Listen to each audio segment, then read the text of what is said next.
March 22, 1945. A general stands at the edge of the Rhine River in the dead of night. No cameras. No reporters. No fanfare. Just him, his men, and a river that Nazi Germany swore no Allied soldier would ever cross. And then this madman does something that makes every military textbook writer choke on their coffee. He crosses it. Before Montgomery. Before anyone else. And when his boots hit German soil on the other side, the first words out of his mouth were not what you would expect from a decorated general. He reportedly relieved himself into the Rhine and said something so perfectly patterned that his soldiers burst out laughing in the middle of a war zone. What did they say back? What was the mood in that army? Let me tell you, it was not what the history books make it sound like. So let us set the stage properly, because you cannot understand what those soldiers said and felt without understanding the context. By March 1945, the war in Europe was in its final stages, but nobody knew that for certain at the time. The Allied forces had pushed through France after D-Day. They had survived the nightmare of the Battle of the Bulge. And now they faced the last major natural barrier between them and the heart of Nazi Germany. The Rhine River. This was not just any river. The Rhine was Germany's ancient border. It's a psychological fortress. German propaganda had been screaming for months that the Rhine was impenetrable. That any Allied soldier who tried to cross would be destroyed. That the mighty German Wehrmacht would make the river run red with American blood. Heavy stuff. And honestly, looking at the tactical situation, the Germans had a point. The Rhine is wide. It is fast. Every bridge had been destroyed or was rigged to blow. Crossing a major river under enemy fire is one of the most dangerous military operations you can attempt. Now here is where things get interesting. The Allied High Command had a plan.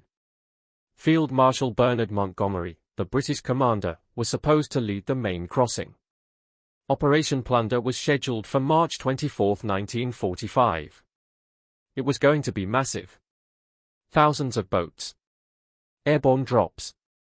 Artillery barrages that would make the ground shake for miles. The full production. And Montgomery was going to get all the credit. He was already practicing his victory speeches. But there was a problem with this plan. The problem was named George Smith Patton Jr. Patton hated Montgomery. That is not an exaggeration. The two men represented completely different philosophies of war. Montgomery was cautious, methodical, and obsessed with planning every detail before moving an inch. Patton was aggressive, improvisational, and believed that a good plan executed today was better than a perfect plan executed next week. They had been competing for glory since North Africa. And Patton was not about to let Montgomery claim the honor of being first into Germany. So what did Patton do? He found a weak spot in the German defenses near a town called Oppenheim. And on the night of March 22, 1945, 2 days before Montgomery's big show, Patton sent his Third Army across the Rhine in what military historians now call one of the most audacious river crossings in modern warfare. Here is the thing that makes this moment so incredible. There was almost no artillery preparation. No massive bombardment to soften up the enemy. Patton had ordered a quiet crossing. He wanted surprise over firepower. His soldiers paddled across in assault boats in the darkness, expecting to be torn apart by German machine guns at any second. One veteran later described it as the longest 15 minutes of my life. But here is what happened. The German defenses at Oppenheim were thin. Patton had guessed right. The first waves made it across with minimal casualties. By dawn, the Third Army had established a bridgehead on German soil. And Patton, being Patton, could not resist the moment. This is where the famous story comes in. Patton crossed the river himself on a pontoon bridge the next day. When he reached the middle of the bridge, he stopped. His aide asked him what he was doing. And Patton, in full view of his soldiers, urinated into the Rhine River. He reportedly said, "I have been waiting a long time to do this." Then he quoted an ancient warrior about the significance of crossing rivers into enemy territory. But what gets lost in that famous image is what happened around him. His soldiers were watching. And their reactions tell you everything about the relationship between Patton and his men. One sergeant who witnessed the moment later recalled, "We all just started laughing. Here we are in the middle of a war, people dying all around us, and the old man is taking a leak in Hitler's river. It was exactly what we needed." Another soldier said, "That is when I knew we were going to win. Not because of the military situation. Because of him. He made us feel like we could do anything." This was the magic of Patton's leadership. He was theatrical. He was profane.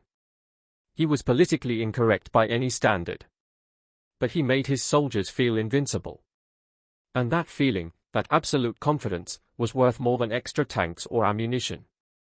Now, let us talk about what the soldiers actually said to each other during this crossing. Because the quotes are amazing. Private First Class Harold Patrick of the 5th Infantry Division was in one of the first boats to cross. Years later, he described the moment they landed on the German side. He said, "When my boots hit that mud, I looked at the guy next to me and said, 'We are in Germany. We are actually in Germany.' And he said back, 'Yeah, and I bet Monty is still polishing his boots.'" That comment about Montgomery was everywhere in the Third Army. The soldiers knew about the rivalry. They knew their general was racing against the British commander. And they loved it. They saw themselves as the underdog team that kept winning despite the odds. Every mile they advanced was a victory over both the Germans and the military bureaucracy.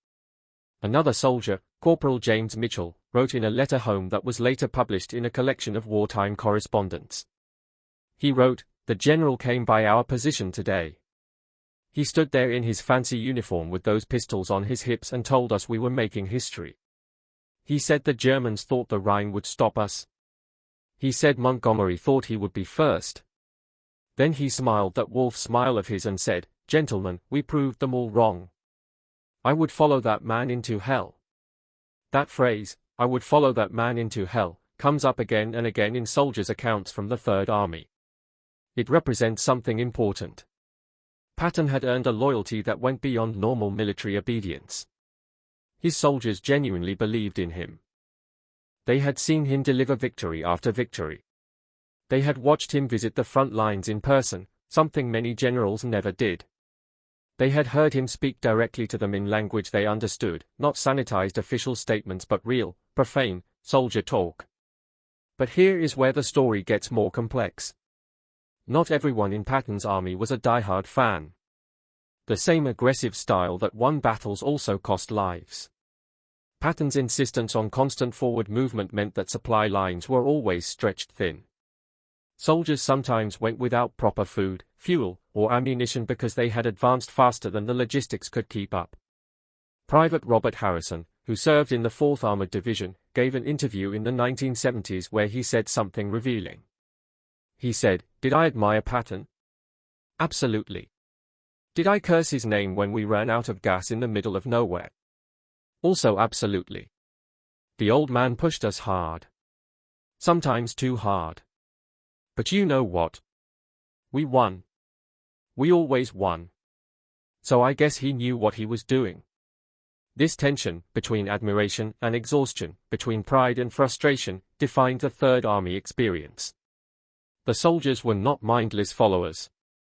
They had opinions. They complained constantly, as soldiers always do. But when the moment came to cross that river and enter Germany, they performed beyond what anyone thought possible. Let us zoom out for a moment and understand why this river crossing mattered so much. The Rhine was not just a tactical obstacle. It was a psychological one. For the German soldiers defending it, the Rhine was their homeland. They were no longer fighting in occupied France or Belgium. They were fighting in Germany. And for many of them, the moment American soldiers crossed that river, the war was truly lost. German prisoners captured during the Oppenheim crossing were reportedly stunned. One German officer told his American captors, "We did not expect you to come here. Not yet. Not like this. Where did you come from?" The speed and surprise of Patton's crossing had completely disoriented the local German command. On the American side, crossing the Rhine had the opposite psychological effect. It was a massive morale boost. Years of fighting had led to this moment. The soldiers felt like they were finally bringing the war to the enemy's doorstep. One veteran described it as the moment when we knew the nightmare was almost over. We could see the finish line. And Patton knew exactly how to capitalize on this feeling. He issued a message to his troops that has become famous in military history. The message read, "In the last 9 months, the Third Army has advanced farther and faster than any army in history. You have overcome seemingly impossible obstacles. You have crossed the Rhine River, the last great barrier of the German fatherland. Nothing can stop you now." The soldiers' response to this message was electric. Veterans recall reading it aloud to each other, passing copies from unit to unit, carrying it in their pockets as a talisman. It made them feel part of something historic. Something bigger than themselves. But Patton was not done. After the initial crossing at Oppenheim, he expanded the bridgehead rapidly. More divisions poured across the Rhine. Pontoon bridges went up in record time. And Patton personally supervised operations with his characteristic energy, appearing at forward positions, encouraging soldiers, and driving his commanders to move faster. One famous story from this period involves a bridge construction unit. They were building a pontoon bridge under occasional German artillery fire. An officer asked Patton if they should halt construction until the shelling stopped. Patton's response, according to witnesses, was, "The only way to stop the shelling is." His soldiers finished that bridge. Now, let us talk about what happened after the crossing. The soldiers' comments during the advance into Germany reveal something important about the human side of war. As the Third Army pushed deeper into German territory, it encountered German civilians for the first time in large numbers. This was a strange experience. These were the people they had been fighting against for years. The enemy. But in person, many were just ordinary people, scared and hungry, trying to survive. Sergeant William Keating wrote in his memoir about this experience. He said, "We rolled into this little German town, I forget the name, and there were white sheets hanging from every window. Surrender flags. And all these civilians just standing there, watching us. Old men, women, kids. And I thought, these are just people. Same as people back home. War is crazy." Not all interactions were so peaceful. The Third Army also encountered die-hard Nazi resistors, snipers who refused to surrender, and scattered military units that fought to the death. The soldiers had to stay alert even as German resistance crumbled. One veteran recalled, "You never knew if the next town would greet you with white flags or machine gun fire. It kept you on edge." But the dominant mood was one of accelerating momentum. Every day brought new advances. New towns captured. New prisoners taken. The German army was falling apart. And Patton's soldiers knew they were witnessing the end of something historic. The comments and letters from this period are fascinating. Soldiers wrote home about the landscapes of Germany, the well-built houses, and the organized farms. Many expressed surprise at how nice everything was. Private Thomas Anderson wrote to his parents, "Germany is beautiful. I do not know what I expected, but it is clean and green, and the houses are solid. Hard to believe we are at war here." Others wrote about the growing evidence of Nazi crimes. As the Third Army advanced, it began encountering concentration camps and forced labor sites. The soldiers' reactions to these discoveries ranged from shock to rage to profound sadness. One medic who helped liberate a camp wrote simply, "Now I know why we are fighting. I will never question it again." Patton himself visited some of these sites. His reaction was characteristically intense. He ordered local German civilians to tour the camps and witness what had been done. He wanted them to see. He wanted them to never be able to say they did not know. Now, let us circle back to the main question. What did the soldiers of the Third Army really think about Patton entering Germany first? The answer is complicated because soldiers are complicated people. But here are some themes that emerge from the historical record. First, there was pride. Overwhelming pride. These men had suffered through Sicily, through France, through the Battle of the Bulge. And now they had beaten everyone, including their own allies, to the ultimate prize. They were first in Germany. One veteran put it this way: for the rest of my life, whenever someone asked about the war, I could say I was Third Army. We were first across the Rhine. Nobody can ever take that away from us. Second, there was exhaustion. By March 1945, these soldiers had been fighting almost continuously for months. Many had lost friends, comrades they had known since training. The excitement of entering Germany was mixed with bone-deep tiredness and the constant low-level fear that they might not survive to see the end. Third, there was dark humor. Soldiers coped with stress through jokes, often inappropriate ones. The Third Army was famous for its gallows humor. That entry, written in a muddy notebook by an exhausted tank commander in the middle of a war zone, tells you everything about what those soldiers felt. It was pride. It was exhaustion. It was fear. It was hope. It was all of it, mixed together, in that incredible moment when Patton's Third Army became the first Allied force to cross the Rhine and enter Germany. The aftermath of the crossing is also worth discussing. Once the Third Army was across, Patton did not slow down. He drove his forces forward relentlessly. Within weeks, they had pushed deep into Germany, capturing city after city, taking thousands of prisoners, covering ground at a pace that stunned military observers. The soldiers kept up because they believed in the mission. And because Patton gave them no alternative.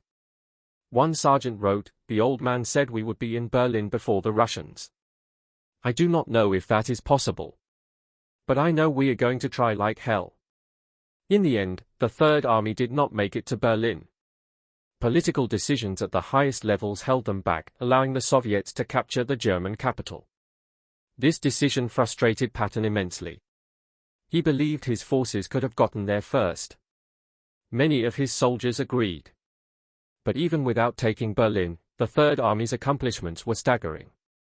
By the end of the war in Europe, they had liberated or captured over 12,000 cities, towns, and villages. They had taken over 1 million German prisoners. They had advanced farther and faster than any army in history, just as Patton had promised. And the soldiers who made that happen never forgot the moment it truly began. The night crossing of the Rhine. The first boots on German soil. The general stood on the bridge, making his crude but unforgettable statement of defiance. When asked decades later about that moment, a veteran named Harold Peterson gave an answer that summarizes everything. He said, "You want to know what we said when Patton took us into Germany first? We said, finally. We said about damn time. We said, let's finish this thing. And some of us, the honest ones, we said thank God for that crazy old man. Because without him, who knows how long the war would have lasted." That is the story of what the soldiers of the Third Army said when Patton entered Germany first. It is a story of war and leadership. Of rivalry and glory. Of exhaustion and pride. It is the story of ordinary men doing extraordinary things because one extraordinary man demanded it of them. And if you want to understand World War II, if you want to understand military leadership, if you want to understand what makes soldiers follow a commander into hell, this is where you start. Not with the strategy or the statistics. With the human beings who were there. With their words. Their jokes. Their fears. Their hopes. That is the history that matters. Now you know what they really said. You know the pride, the exhaustion, the dark humor, and the genuine respect those soldiers felt in that historic moment. Pretty wild, right? If you want to see another side of Patton, the story of his rivalry with Montgomery and how it shaped the entire end of the war, click the video appearing on your screen right now. It explains everything. And drop a comment below telling me which World War II commander you think was the best leader of men. I read every single one. There is something else that historians often overlook when discussing this moment. The logistics. The sheer organizational miracle that made this crossing possible. You see, crossing a river under combat conditions is not just about brave soldiers in boats. It is about thousands of moving parts working in perfect coordination. Engineers have to build bridges while under fire. Artillery has to suppress enemy positions without hitting your own men. Supply trucks have to keep fuel and ammunition flowing to the forward units. Medical personnel have to be ready to treat casualties immediately. Radio communications have to work despite German jamming and interference. The Third Army had become masters of this coordinated dance. They had practiced crossing the Moselle River. They had refined it crossing the Saar River. By the time they reached the Rhine, they were operating like a well-oiled machine. Sergeant Major Richard Thompson, who worked in Patton's logistics section, gave an interview in 1978 where he described the organization required. He said, "People see the general standing on the bridge and think that is the whole story. But behind that image is 20,000 men working all night to make it happen. Engineers are building bridges in record time. Truck drivers running without headlights through pitch darkness. Radio operators stay awake for 36 hours straight to maintain communications. That crossing was a miracle of coordination. And General Patton understood that. He thanked us personally. Not many generals do that." This attention to logistics was actually one of Patton's great strengths. Despite his reputation as a reckless charger, he understood that armies run on beans, bullets, and fuel. He personally reviewed supply reports. He knew how many miles his tanks could travel on a tank of gas. He knew how many rounds of ammunition each division consumed per day of combat. This knowledge allowed him to push his forces to their absolute limits without breaking them. But sometimes he pushed too far. The famous fuel shortage that halted the Third Army in late 1944 was caused partly by Patton's own success. He had advanced so fast that the supply lines could not keep up. For days, his tanks sat idle, waiting for fuel while German forces regrouped. Some historians argue that this delay cost the Allies the chance to end the war before Christmas 1944. The soldiers had opinions about this, too. Private Michael Russo wrote in a letter, "We ran out of gas again today. The lieutenant says we have to wait for supplies. Meanwhile, the Germans are digging in ahead of us. Every day we wait, they get stronger. I know the general is pushing as hard as he can. But it is frustrating. We can see the finish line. We just cannot get there." This frustration was common in the Third Army. The soldiers believed they could win the war if someone would just let them. They blamed the supply shortages on high command decisions to prioritize other sectors. They blamed Montgomery for diverting resources to his operations. They blamed anyone except Patton, who they saw as fighting the same battles they were, just at a higher level. The Rhine crossing was, in many ways, Patton's answer to his critics. He had been accused of recklessness. He had been sidelined after the slapping incident.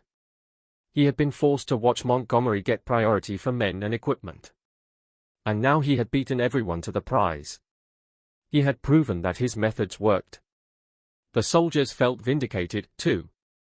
Private First Class George Adams put it this way in a post-war interview. He said, "When we crossed that river, it was not just a military victory. It was personal. We had been told we could not do it. We had been told to wait for our turn. We had been treated like the second-string team. And then we went out and did what nobody thought was possible. That felt good. That felt really good." This feeling of us against the world bonded the Third Army in a unique way. They developed their own identity, their own culture, their own legends. Stories about Patton circulated constantly. Some were true. Some were exaggerated. Some were complete fabrications. But they all served to build the mythology of the Third Army as something special.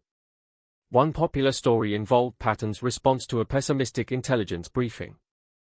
Supposedly, an intelligence officer was detailing all the German forces between the Third Army and its objective. Patton listened quietly, then said, "You have told me what the enemy can do. Now let me tell you what we are going to do to the enemy." Whether or not this exact exchange happened, the soldiers repeated it constantly. It captured their image of Patton as an unstoppable force. Another story involved Patton's reaction to the news that Montgomery had finally crossed the Rhine on March 24, 2 days after the Third Army. Patton reportedly said, "Montgomery took forever to prepare for his crossing. We did it with a running start and a middle finger." Again, the historical accuracy is uncertain, but the soldiers loved the story because it matched their own feelings. The rivalry with Montgomery was a constant topic of conversation among Third Army soldiers. They saw it as a competition between American energy and British caution. Every success was a point in their favor. Every delay by Montgomery was celebrated. Corporal Stephen Miller wrote home about it in explicit terms. He wrote, "The British are still staging their big production number while we are already inside Germany. Monty needs 1,000,000 men and perfect conditions. Our general just needs willing soldiers and ammunition. I will take our way any day." This tribal pride could sometimes veer into arrogance. Some Third Army veterans developed a sense of superiority over other American units, not just the British. They looked down on the First Army. They dismissed the Seventh Army as Johnny-come-lately. In their minds, they were the elite, the tip of the spear, the real war winners. But most of this was good-natured competition, the kind of inter-unit rivalry that exists in every military. And it served a purpose. It motivated soldiers to perform. It gave them an identity to live up to. It made them feel special when they desperately needed to feel something besides fear. Now let me tell you about the days immediately following the Rhine crossing, because the soldiers' experiences during this period reveal a lot about the human side of the war. Once the bridgehead was secure, the Third Army began pouring into Germany. Tanks, infantry, and artillery all flooded across the Rhine and fanned out into enemy territory.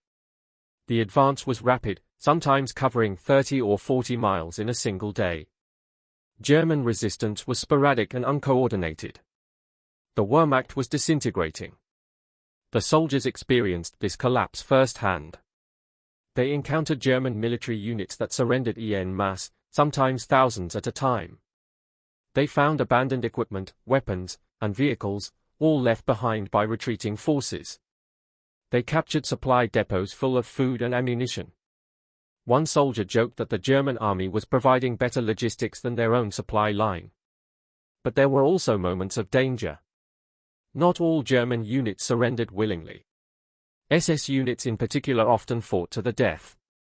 Soldiers had to stay alert, even as victory seemed inevitable. Lieutenant Thomas Harrison described this tension in his memoir. He wrote, "The mood was strange. We felt like we were winning. The Germans were giving up everywhere. But every now and then, some fanatic would open fire from a window or a hedgerow. You would lose a man or two. Then silence again. It was like the war was mostly over, but it kept reaching out to remind you it could still kill you." This psychological state, suspended between victory and vigilance, marked the final weeks of the war in Europe. The soldiers wanted to believe it was almost over. They desperately wanted to survive to see peace. But they could not let their guard down. Not yet. Patton understood this. He kept pushing for speed, believing that rapid advance would save lives by preventing the Germans from establishing defensive lines. He told his soldiers, "The faster we go, the fewer casualties we take. Keep moving. Do not give them time to dig in." Whether this strategy actually minimized casualties is debated by historians. Some argue that the rapid advance led to soldiers outrunning their support and being cut off. Others say that Patton was right, that momentum was the best protection. What is certain is that the Third Army's advance was one of the most rapid in military history. By the end of April 1945, the Third Army had pushed into Czechoslovakia and Austria. They were hundreds of miles from the Rhine, in the heart of what had been the Nazi Empire. The soldiers who had crossed that river in March now stood in places they had only seen on maps months before. And then, on May 8, 1945, the war in Europe ended. Germany surrendered unconditionally. The nightmare that had consumed the world for 6 years was finally over. The soldiers of the Third Army celebrated like everyone else. But their celebrations had a special flavor. They felt they had contributed decisively to victory. They had been first across the Rhine. They had driven deeper into Germany than any other Western force. They had fulfilled Patton's promises. Sergeant Major Donald Fisher described VE Day in his unit. He said, "We got the news that Germany had surrendered. At first, nobody believed it. We had been fighting so long, we did not know how to stop. Then it sank in. The guys started cheering, crying, and hugging each other. Someone found some German wine, and we all had a drink. The captain raised his cup and said, "To the Third Army, first in and first to finish." We drank to that. In the weeks and months that followed, the Third Army began the process of occupation and demobilization. Soldiers who had survived the war waited for points to accumulate that would send them home. The urgency of combat gave way to the boredom of peacekeeping, but the memories of that Rhine crossing never faded. Veterans of the Third Army would gather for reunions for decades afterward. They would tell their stories. They would remember the friends they lost. They would recall the moment their general stood on that bridge and made his crude statement of triumph, when Patton died in December 1945, just months after the war ended, from injuries sustained in a car accident. The soldiers of the Third Army mourned him as one of their own. They felt they had lost not just a commander, but a symbol of everything they had accomplished together. Veterans wrote letters to newspapers praising Patton.